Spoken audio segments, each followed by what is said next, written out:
ছোটবেলা থেকে এখন পর্যন্ত স্কুল, কলেজ, ইউনিভার্সিটি সবকিছু মিলিয়ে আমার এডুকেশনের পিছনে অলমোস্ট 50 লক্ষ টাকা তুমি খরচ করেছো।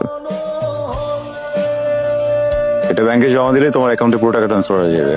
আমার বাবা যদি অসৎ না হতেন, ঘুষখোর না হতেন, তাহলে হয়তো এই টাকাটা দিতাম না। যেহেতু উনি একজন ঘুষখোর, তার হাতে ঘুষের টাকাটা দিয়ে দিলাম। আমি পারলাম না আর, বুঝছো? তোমাদের টাকা শোধ, এবার আমি আমার মতো চলে যেতে চাই।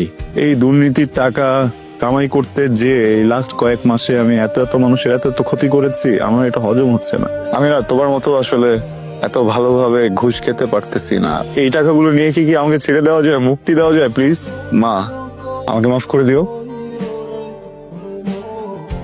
বিয়ের পরে হানিমুনে কোথায় যাবো ভাবছো? তুমি যেখানে নিয়ে যাবা সেখানে যাব। আমি তো জান্নাত যেতে চাইতাম তোমাকে নিয়ে।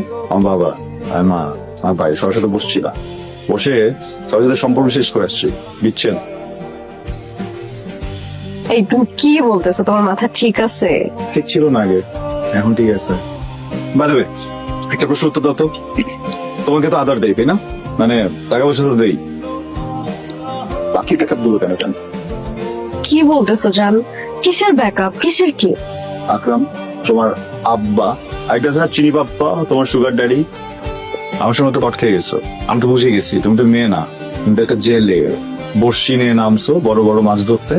আমি একটা মাছ, আকরাম একটা মাছ, ড্যাডি একটা মাছ, আরো 2টা মাছ আছে যারা রাতের বেলা সে পিৎজা খাওয়ায়। রাতের কি কি খাওয়ায় তোমাকে?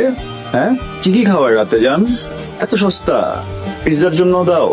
হ্যাঁ, আমাদের বিষয়টা না বুঝলাম, এটা স্ট্যান্ডার্ড আছে। পিৎজার জন্য দিয়ে দাও, পাস্তার জন্য দাও, ফ্রাইড চিকেনের জন্য দাও, আর কি কি দাও?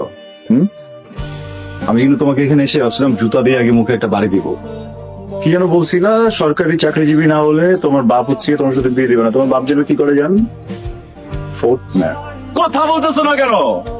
আমি তোমার চোখে কুমিরের পানি দেখে যদি তোমাকে মাফও করে দিতে চাই, কেমনে মাফ করবো বলো? কালকে তোমার ফুটফুটে একটা মেয়ে হবে, আমার মেয়েটারও তো নষ্ট করে ফেলবা। আমার বাচ্চা কাচ্চা তো আমি বেঁচতে দিব না জান, বুঝছো? তো বেটার যাও অন্য জায়গায় যে খোঁজো।